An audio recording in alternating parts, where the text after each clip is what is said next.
It is good morning. I am the sober heathen. I am sober. I am a heathen. I am the sober heathen. Welcome to the podcast. Little technical difficulties this morning. So if there was a brief pause, that wasn't your computer or anything before the intro music hit. That was my error. But you know what?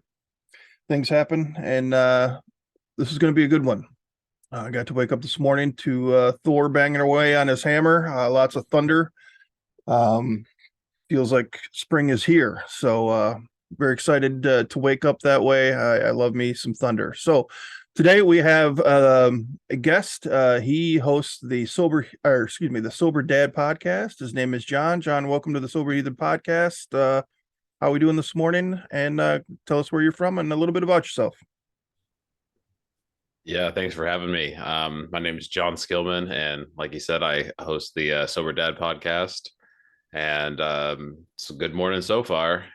Woke up sober, not hungover, and so yeah, I started my podcast about a week ago. I'm based out of Northern Oregon, and I've got four kids. My oldest is 5, and then they run on down till my youngest is 3 months old.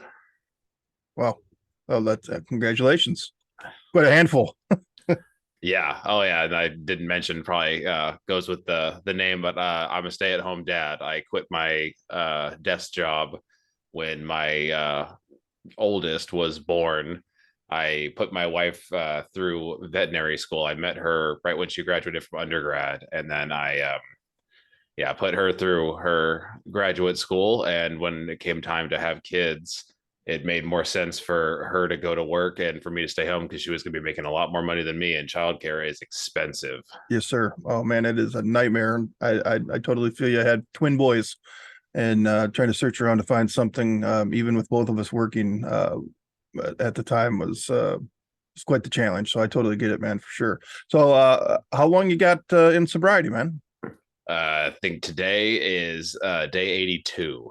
That is awesome, dude. Dude, you're coming up on that 90 days. It's such an important date. I know when I was in treatment, they're like, hey, you can come in here for 30 days.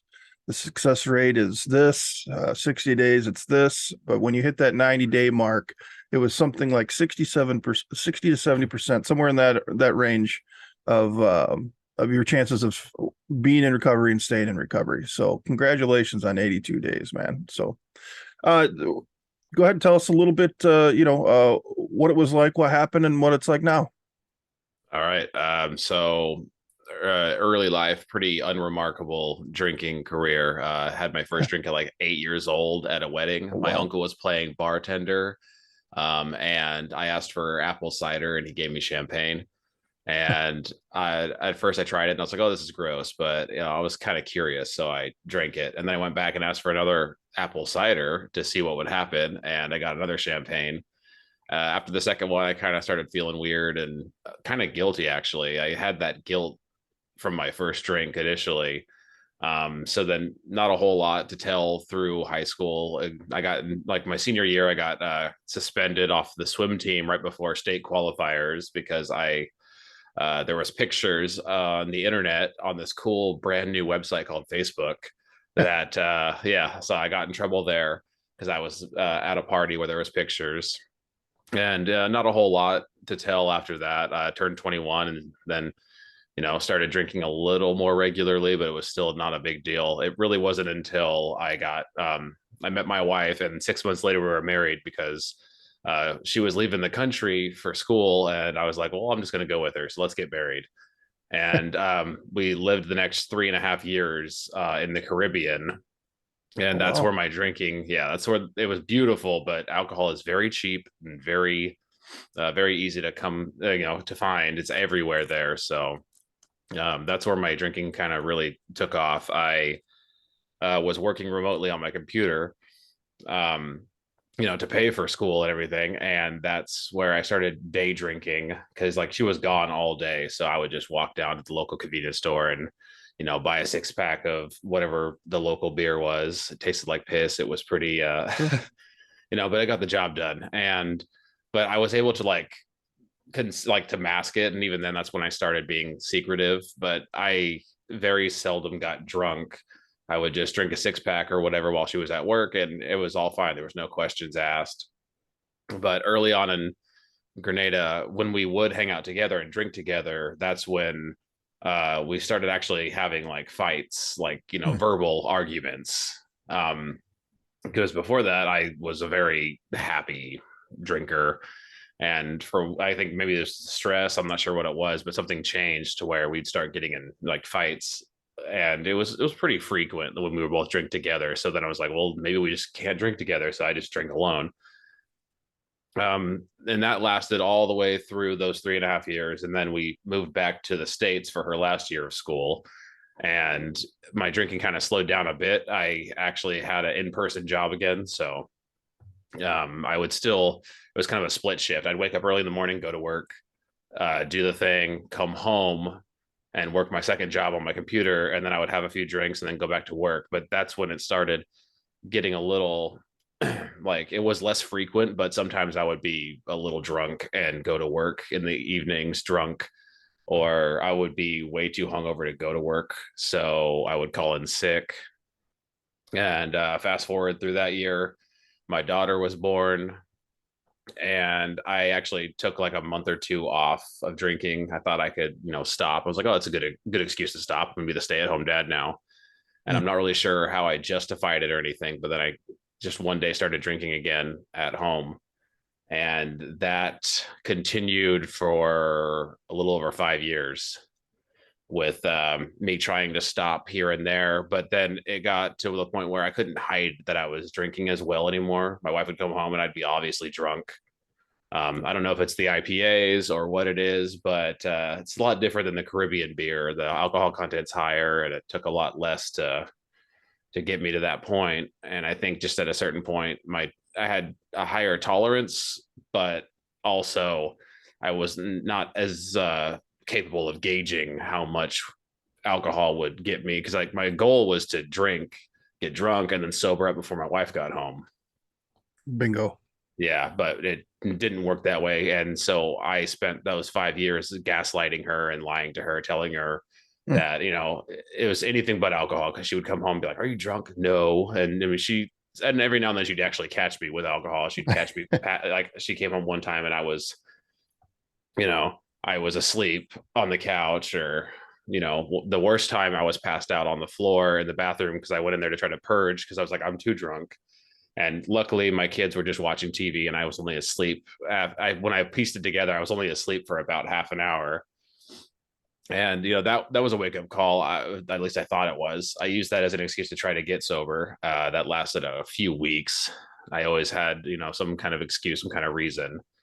And then I guess fast forwarding to when I got sober this year, on Valentine's Day, I had my last drink on the 13th of February, but she caught me with a beer in the car because I went out to get pizza, and there's a bar right next to where the pizza was, and I went in there and, you know, filled up a drink and got a couple of drinks and drank a few in the car real quick. But I got home and she met me in the garage, and I could have hid the beer, but I didn't for whatever reason. And she caught me, and I tried to lie my way out of it. And then eventually I just like, okay, fine, yes. And the difference for me that time was, usually she would argue with me and fight with me, but she was just indifferent. And that indifference scared the hell out of me, because I was like, yeah, I was like, that's new. That's you know, a lot of people think the opposite of love is hate, but I think the opposite of love is indifference. Because like, you still have to care about somebody to hate them. But if you don't, you know, if you don't care, then, you know, that's worse in my opinion. So again, I did not admit to all of my, you know, all my faults, all my wrongs, you know, step 5, so to speak. So I about 2 weeks into that sobriety, I was just angry and white knuckling it real bad. And I was sitting on the couch and she was on the couch. And then I'm not sure what happened. I mean, I like to think that it's my, you know, my God moment, my spiritual moment. Sure. but I was sitting there and I couldn't do it anymore. And I was like, I don't know what's gonna in my mind. I even remember telling myself this. I'm like, I'm not sure what's gonna happen. But I'm either going to drink or I'm going to tell her everything that's going on. And I chose to just start telling her the truth about the last, 10 years of our life, where all the hiding, all the lying, all the sneaking, and it was hard. The whole time my justification for not telling her was the fear of losing my kids and Mhm. losing her and the life we built. And it took it took everything I had to just tell her the truth. And as I was telling her, she would pause and like ask me direct questions about certain events, certain nights, where in the Mhm. past I had just lied. And I And told she, her told her the truth. and And I was worried that she was going to leave, and she almost did. She threatened to. Those first few days were not great. Later on, I realized that I step fived her basically before I even knew what step five was. sure. And yeah, and it did not go well. um, yeah, it was a scary few days, and I didn't really know what to do. So I called my brother-in-law the next day, who's got like 17 years sober, and he's a big AA guy, and he told me to go to a meeting. So that's what I did. And, that's what I've been doing ever since, just hitting up meetings often. And, we got 82 days. So, That's something's nuts. going well. Yeah, man, that's so awesome. So since that moment, how have things changed in these 82 days for you guys? It's complete 180. Our life is amazing. The kids are happier. My wife is happier. I'm happier. We've never gotten along so well, and things just keep getting better. It's I just wish I would have done it so long ago. It's the best decision I have made since marrying my wife and having Sure. having kids. Yeah, I was keeping some notes while you're going, and I'm over here. I look like a bobblehead, shaking my head, and I'm smiling not because I think it's comical or anything like that. It's like I'm hearing a huge chunk of my story, as you're talking, man. It's unreal. It's unreal how the likeness of two different people on the opposite sides of the country are going through the same thing, and that's the I know in addiction for me, and I've heard other people say it, you feel like you're an anomaly. You're the only one that feels this way. You're the only one that wants to drink this way. You're all alone, and I think that's part of the progression of the disease. You start to feel like I have to do this. I'm all alone, and really we're all really going through it in a lot of the same ways. Yeah, the first thing you said, you woke up sober. You know, I don't I don't think if you're in the middle of the addiction or the disease, I know for me at least, I can't speak for anybody else, but for me, waking up sober, man, it is so much better to get like a shit night's sleep and wake up.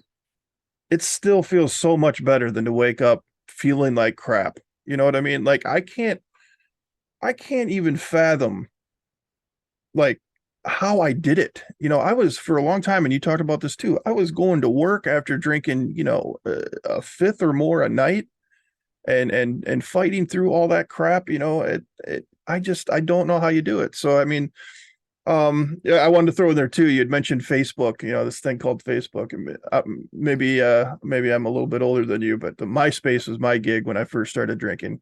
That's where all the shit shows was posted all over the place was MySpace. But yeah, you talked about the taste. It got the job done. I think that's interesting. I think that's another phase that a lot of people go through. I said I would never drink vodka. It's disgusting. I only drink things that taste good. Well, more than I think about it now, nothing ever really did taste good. It was serving its Yeah. purpose. Yeah. Um, so mask it and hide it. That was something that you talked about. Mask it was, I think, the words that you used. if you can elaborate on that. I know that I would use mouthwash. I would brush my teeth all the time. I would eat beef jerky. I'd eat shit that stinks. I'd add more garlic to my stuff to try to mask all the drinking I was doing. Uh, do you have any stories on that, on more about the masking or anything like that? Yeah. So, what you said, all of the above, and also to mask, yeah, to mask symptoms of like being too drunk or whatever.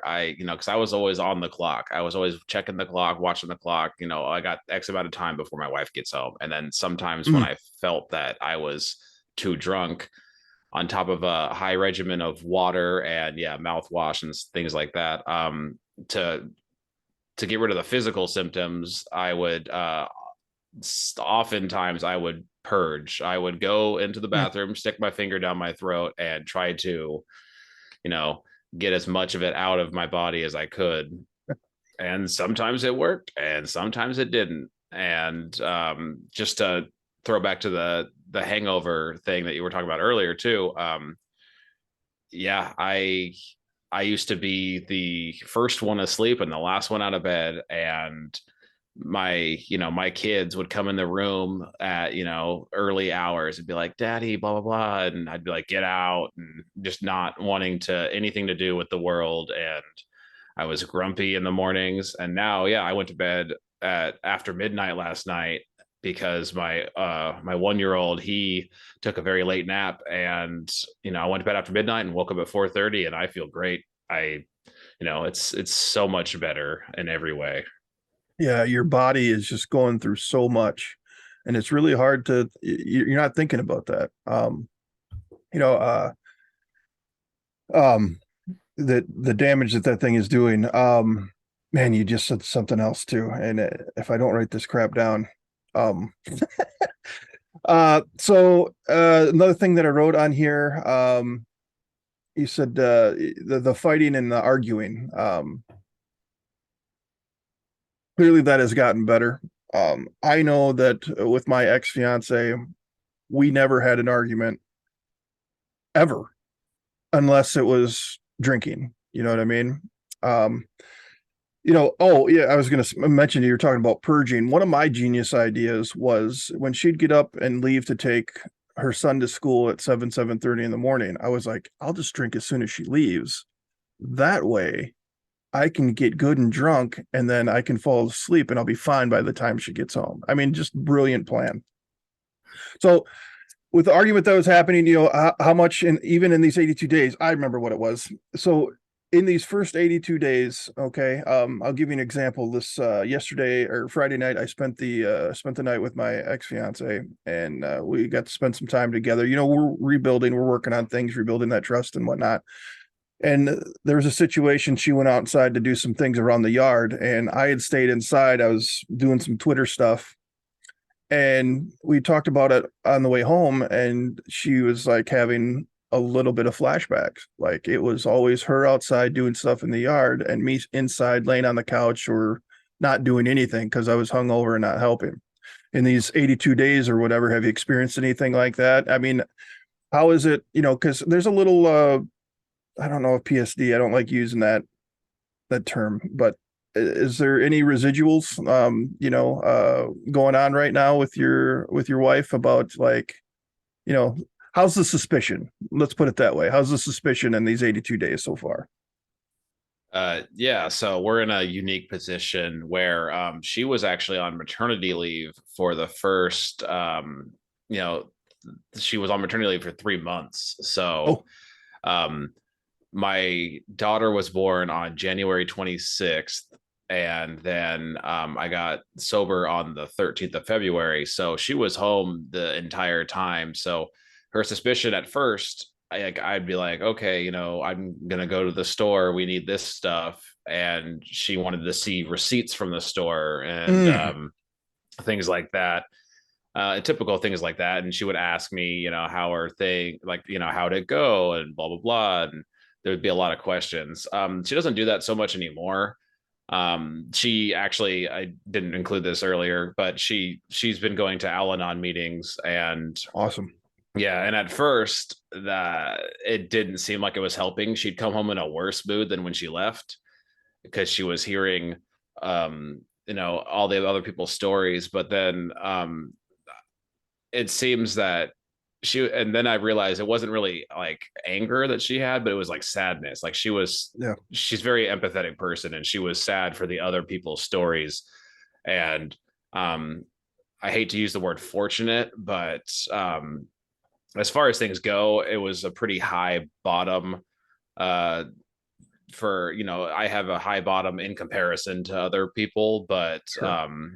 it was my bottom, like the fear of Yeah. losing my wife and kids. And so like she understands how lucky we are that we didn't get there yet, as people like to say. Like all of those things could have happened. I definitely deserve like DUIs and things like that. I drove, and I hate to admit it, and that's one thing that I don't know if I could ever forgive myself for that. I can't foresee it for now, but I did drive with my kids in the car. I mean, it was Hmm. never like crazy road trips, but there's a convenience store 5 minutes down the road. Yeah. You drive like 25 miles an hour, and got to do the one-eyed driving to make sure that you see the lines. And Oh yeah. yeah, I'm guilty of that. And I hate to think about it, but I did do that. And that was, I think, the hardest part for her as well, was the driving with the kids. Yeah. But she actually returned to work. Her first week back at work was actually this week. So, and that's when I did my handiwork, so to speak. That's when I did my Right. drinking, was when she was gone. And no, she's been great. That was her fear. She told me that, like, when she would call me after work and she'd hear, she used the Mm. term "that voice." Oh my God. Yeah, Yep. and then that's that voice. And you could tell she would call me like, "Hi," and I would say something, and then her immediate demeanor on the phone would change, and I was like, "Oh shit, she knows." Dude. And yeah. I know. I my she listens. My ex fiance listens to every. I'm gonna start calling her Miley. I'm gonna quit saying that. Miley listens to every podcast, and this is just gonna be one where I know that she's gonna call me up afterwards or send me a message and be like, Jesus, that's like your brother over there. Because that voice, we're so smooth. We got, we're so tricky. I'm gonna talk normal this time. They fucking know we are not nearly as sneaky and good at hiding these things as we think, man. Uh I always like to tell people, like, your worst day or the worst thing that happened to you in your drinking is every bit as equal to somebody else. It's is equal to my 4 OWIs, me getting kicked out of the house, me not seeing my kids now for over a year in person. Your worst is just as equal as mine, because you have nothing else to gauge it on, right? So I mean, I I don't I always try to tell people, don't sell yourself short, man. I mean, it hurts. Your hurt is as equal as anybody else's hurt. I can say that there was one time in particular when I drove with my boys. It's not good to throw this out there, but I told the decision was made, to be honest. I was very drunk. I'd stopped at a bar and got a pizza, and I remember calling Miley on the way home, and my kids were crying in the back seat. I knew I was tanked, and I'm sitting here trying to reach over and grab a slice of pizza and eat this pizza. And, she could hear the rumble strips, and she's trying to calm the kids down because it's going through the speakers on the truck. Excuse me. And it's just, this guy that's sitting here talking to you right now would never do that. I would never want to put my kids in that situation. But that piece of shit that I let myself become. And it's not just letting myself become, it is a disease. It's something that it was a little bit out of my control. It went from, you know, uh, being an addiction to a necessity, to the point that I couldn't wake up without, I couldn't brush my teeth. I couldn't type on a keyboard. My hands were shaking so bad. Um, but yeah, I mean, it's terrifying to think about. It's terrifying to recall. But it's something that I have to keep there. AA says, you don't regret the past, nor with the wish to shut the door on it. It's done. They didn't get hurt. Thank whoever for that. And but I got to remember that feeling in case those things come back. trying to come up with excuses. You talked about that.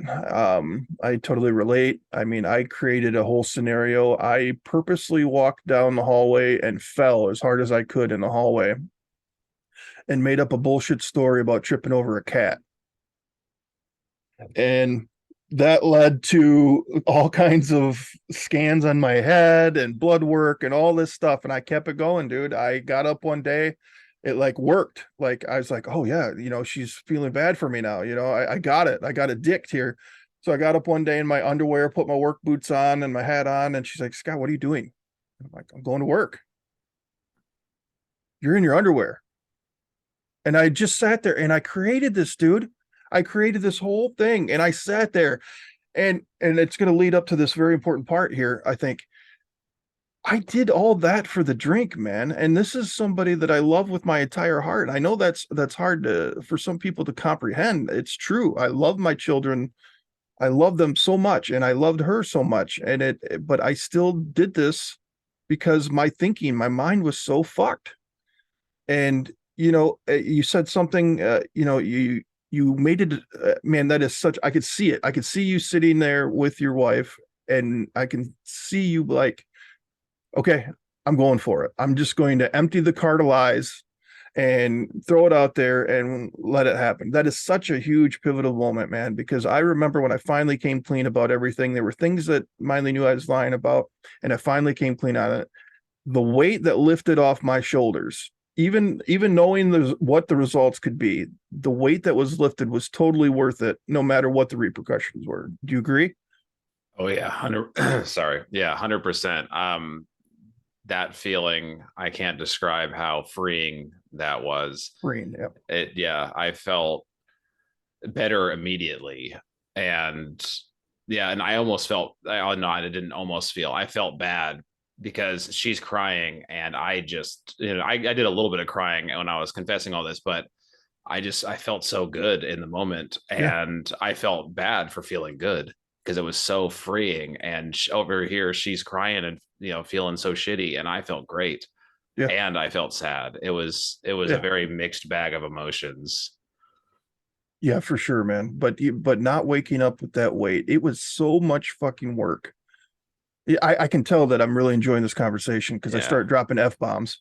Sorry. Yeah. So it doesn't make sense, but no, it's really good, man. Just that all the work of the hiding of the bottles. I mean, there isn't a drop ceiling in the basement at Miley's anymore because all the bottles I was hiding in the ceiling, and once they were found, she took them all down.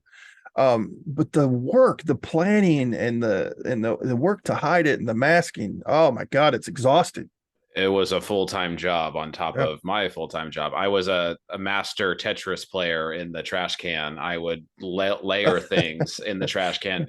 And my wife later told me that she used to look around the house if I would leave. She would look around and look for evidence that I was drinking, and she never found it. That's how good I was at hiding things. Like it was a full-time job. We have cameras in our house for our kids, and so Oh, we can see them. And I had an elaborate route planned around the house so I would avoid the cameras to go get, so because I would keep my alcohol outside. And that's one thing, my kids never saw an alcohol container because I would always put it in something else. And I mean, I don't want to sound too awful, but my kids never went without. I was always like, their needs were always met. That's one thing. I always, did the dishes, changed diapers. Like, yeah. I was very functional up until the point where I was no longer functional, but it was Hmm. always right before she got home. But I wanted to throw back to what you were saying about the you uh, essentially faking an injury or whatever. Yeah, I faked an ear infection because my wife saw me on the camera kind of stumble and bounce into a counter, and she called me and was like, "You're drunk," blah blah blah, and came racing home. And so then as a kid, I used to get ear infections a lot, and you kind of lose your balance. I don't know if people Hmm. are familiar with that, but Sure. so yeah, I faked an ear infection. Uh, yeah, I even I went so far as to go to the doctor and get antibiotics and all this stuff, and it was this whole thing, and that got me out of that one route, like that one situation. But and like what you were saying about the similarities between you and I, yeah, a lot of the stuff you were saying, I'm over here nodding my head too. And I think that was one of the best pieces of advice I ever got was uh pay attention to the similarities and not the differences. Because when I went to my first AA meeting, there was, people are Yes. talking about jail time, people are talking about Hmm. DUIs and like doing drugs and things like that. Drugs were never really my thing. Like I had wrist surgery a couple of years ago, and I think I still have all the painkillers in the cabinet because I was never into pills or anything like that. Like my whole thing was just alcohol, and I was very good at that. I was very good at alcohol. I was, but drugs. Mm-mm. But yeah, the AA changed everything for me as far as just listening to other people and what they went through. And I was like, oh, I've done that. I've drank like that. I've been Sure. there. And yeah, it was, I'm big on accountability, Hmm. and that, just telling my wife it was enough accountability for me to where like me telling her the truth validated all the feelings she was having. And I think Right. that was a big thing for her because she told me, she's like, she legit thought she was crazy. That's how bad I gaslit her. She thought she was crazy because I would lie so much. And another thing you said, like, we weren't fooling anybody. That's exactly the only person that was fooled was me. Like, I Hmm. thought I was so sneaky and so sly and getting away with all this. And I had, especially in the last couple of months of my addiction, every single day was a day one. Every Yeah. single day, I'm like, I'm quitting today. And Yeah. then by noon, I'm drinking again. Like I'd go to the gym, and on the way to the gym, I would have this, like, it was like an out of body experience. I'd get alcohol, and instead of working out that day, I would, drink at the gym. I would hide in one of the stalls and fill up my cup and go like sit in the sauna or the hot tub and just drink at the gym. And physical fitness is a big thing for me. And like that's how bad it got, where I wasn't doing anything I enjoyed anymore. It was all about drinking. Yeah. Yeah, man. Man, dead on. Out of body experience. It's kind of what Bill W. talks about in the big book. When he's talking about all his relapses, and here I am pounding on the bar. How did it happen again? Son of a bitch. Well, I already drank. Might as well get good and tanked. You know what I mean? Um, you talked about this focusing on the similarities, not the differences. I think it is always important to note when you're having a discussion that it is a progressive disease. And when you walk into the rooms like I did for the first time in 2018, and you walk in and you start looking at the differences, and that's exactly what I did because nobody told me that, nobody guided me through that. Oh, I'm not that bad. Ooh, I haven't done that.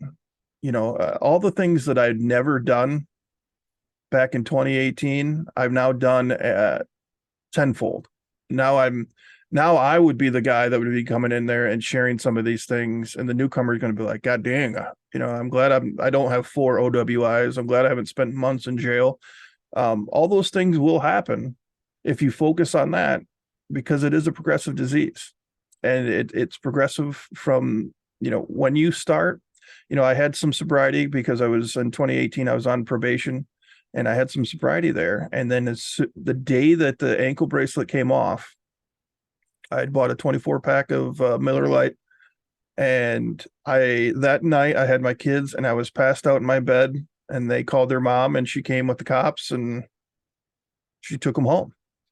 It picked up exactly where it left off. Everything that I'd built in that time of sobriety was down the toilet within an instant, and that's the danger of this thing. Um, so I think some great points that you made there, man. No, thank you. Yeah. The yet scale, yet Hmm. stands for what is it? You're eligible to, or something like that.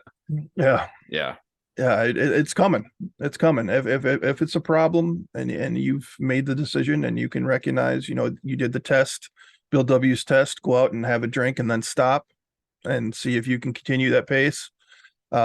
If you figured it out and you realize it is a problem, it will only get worse. It will never get better. So, Yeah. man, what a great chat, dude. And I know you got a meeting here in a half an hour. What else you got? You want to plug your podcast when you release episodes? Feel free, man. Yeah, sure. One more thing, I do want to give a shout out to AA. Mm-hmm. I that's, we're very isolated here. We don't have a lot of family like locally or anything. And, connection was a big thing for me. I was already 2 weeks into my sobriety when I started going to AA, and they told me keep coming back, all that stuff, 90 meetings in 90 days, and I was like, well, I'm 2 weeks behind. What am I going to do? Well, long story short, I hit 90 meetings in 60 days, and I'm already Mm, well into the hundreds, over 100 now, because I go to a meeting every single morning, and I haven't missed one yet on awesome. Zoom, and Awesome. I my one in-person meeting. So I'm like accountability and connection is a big thing for me. um so I highly recommend, if AA is not your thing or whatever, talk to somebody, join some kind of group. I just started Twitter a couple days ago, and I am really enjoying the Recovery Posse Yeah. hashtag on Twitter. That's a good group of people. But yeah, so my podcast is the Sober Dad podcast, and I try to talk about I don't try, I do it. I talk about sobriety, and I try to tie in parenting to that. um I when one of my stints of sobriety, I deep dove into like dad podcasts and how to better myself as a dad. And a lot of that stuff stuck because I was sober at the time, and I still, even when I was drinking, I was trying to apply all this stuff, like I'm still going to be a great dad even if I'm drinking. And you can't be the Better parent. dad. Yeah, right. I'm a better Yeah, dad when I'm drunk, yeah, right? right. Yeah, you justify everything. Yeah. Yeah, I was like, oh, I'm more fun. I actually get Yeah. on the floor and play with the kids and wrestle with the kids and stuff. But yeah, your kids deserve a fully present parent, whether you're a mom or a dad.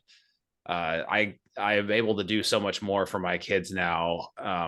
So yeah, if I know you're not supposed to do it for other people, but if that's what gets you started, and then Yeah. you finally decide to do it for yourself, if nothing else, you just try sobriety for your kids, and who knows, you might like it. I mean, I couldn't imagine myself not drinking a few months ago. I just didn't know how I was capable of not drinking.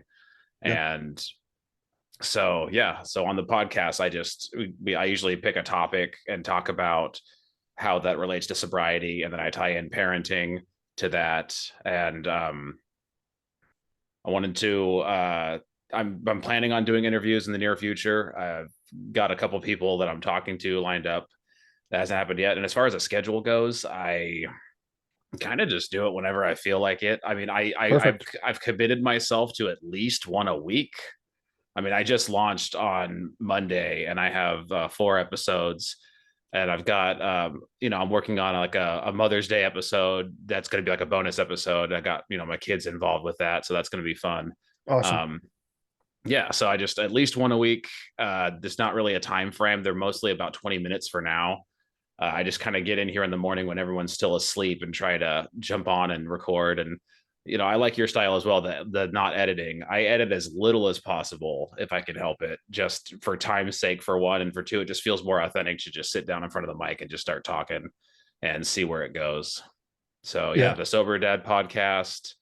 I'm on Twitter at Sober Dad Pod, because some person out there apparently had the same idea as me and made the hashtag, but I don't know who they are or where they are. I haven't heard anything about them. Sure. As far as website goes, I just have the Buzzsprout domain that's just like a landing page for the website. I don't have my own website or anything like that yet. I tried Instagram, and that stuff, it's I have no idea how to use Instagram. So Me either, Twitter, man. It's yeah, there. I don't use it. yep. Twitter is where you'll find me. I tried Instagram twice, and I'm like, where's the post? I just made one and it's not there. So Yep. I live on Twitter pretty much. And then I have my email is just it's soberdadpodcast@gmail.com. So if anyone wants to reach out, wants to be interviewed, or just has a question or anything like that, that's where you can find me. Yeah, man, it's really cool. I wish you the best of luck with that, because this is they say in treatment that journaling is so important, to get your feelings out. I journal by doing a video diary, and in fact, a lot of my solos, that's the title, diary of a cranky old dude, or diary of a recovering alcoholic, whatever, and I just get on. when I feel like shit and I'm having a day, I get on and I try to talk about it. I think it's very healthy. You said something I wanted to ask you about it. You said I try to do this, and then you quickly corrected yourself, and you said no, not try, I do. Where's that come from? I mean, I'm not gonna lie, I'm a big Star Wars nerd, and I've taken some serious life advice from Yoda. But yeah, I do or do not, there is no try. But yeah, I do things. I'm very big into the I wouldn't so much call it affirmations, but it's more of just like speaking things to power or whatever, as far as like the positive, putting out positive vibes. I'm going to do this. I do this, not I try. I'll try. It's like, no, I'm going to get this done. I'm going to do this. Yeah, I had a counselor. He would give you the evil eye. He's a super great dude. He was going to be a priest at one point in his life. Now, alcohol, had some influence on that, and now he's saving lives by being a counselor and telling great stories. And he's like, you know what? Try. He's like, if he's like, this was his story. He would say, if you call me up and say, hey John, let's go to lunch, I'll say I'll try to be there, and I probably won't show up. He's like, sorry, John, but I'm telling the story because it was all dude counseling session. He's like, but if a blonde with big boobs calls me and says, hey, you want to go to lunch, I'm going to be there. I'm not going to try to be there. I'm going to be there. That was always his story on that. So you kind of triggered something in my head. Yeah, we don't try, we do. Positive affirmations. My third time through treatment, it was a goal to get up and stare that person in the face, the person I couldn't stand, right in the eyes, and say three things 3 times a day that are positive about me. And it sounds silly, but it does work, man. It really does. So one other thing too, aa-intergroup.org. If you go to that, like John said, AA doesn't feel right for some people, and that's sometimes because of bad experiences, or it's a misconception of what AA really is. There are so many groups listed that start every 15 minutes on this website. You could just search AA online meetings, and you'll probably find this website. There's LGBTQ meetings only. There's secular meetings, where they take the three little word that a lot of people have a problem with out of it completely. There's a variety of things you can find in AA meeting that will fit your needs on that website. They're out there. And I know some of the old timers are like, it's got to be in person. Man, I tell you what, when I first started trying to do this stuff and COVID hit, I went to 9 meetings in one day on Zoom, and they were all around the freaking world. And it was one of the funnest days I've ever had, just to do that and to hear the accents and be a part of that. Give it a shot. It does help. I mean, it's sweet mug, by the way. Thanks. Yeah. Are you going to Zoom, or are you going to in person this morning? Zoom. So this Yeah. meeting, I guess, before COVID was in person, and then they switched over to Zoom, and they kind of just stuck with that. And yeah, I mean, I wasn't going during COVID, and I was stay at home dad, so I was unemployed, so I had no real experience with Zoom. But I mean, it's awesome. I love it. Yeah. And same like with you. One day I was like, I really need some meetings, so I think I hit like 6 meetings in one day. And shout out to the LGBTQ. I joined one of those up in, it was a meeting in Portland. I don't live in Portland, but I'm on the outskirts or so. And those guys have a lot of fun in those meetings. It Sure. was crazy. It was hard to keep up with what was going on in that meeting. Yeah. Yeah. And that way, I mean, with Zoom, like every 15 minutes, there's a new one starting. So if you find one and you get in and it's just like, yeah, this is an honest program here. Just like AA, if it comes in and it feels too churchy for me, I just quietly bow out and I go on to the next one. I don't want a sermon. I want the AA experience. I want, I study the big book, whatever it is. That's just my personal thing. If you like to go in and have it, more around a specific religion, they have those too. And there's something for everybody is the point. And give it a shot. You owe it to yourself. There's no excuses with the Zoom meetings. I couldn't find a ride. Oh, something came up. You're right here. You can join it at any point in time. You can leave at any time, and nobody's going to, look down on you. Give it a shot. You owe it to yourself, man. And Jon, man, congratulations on 82 days, dude. I really appreciate coming on here and telling the story. You know, um, sleep is.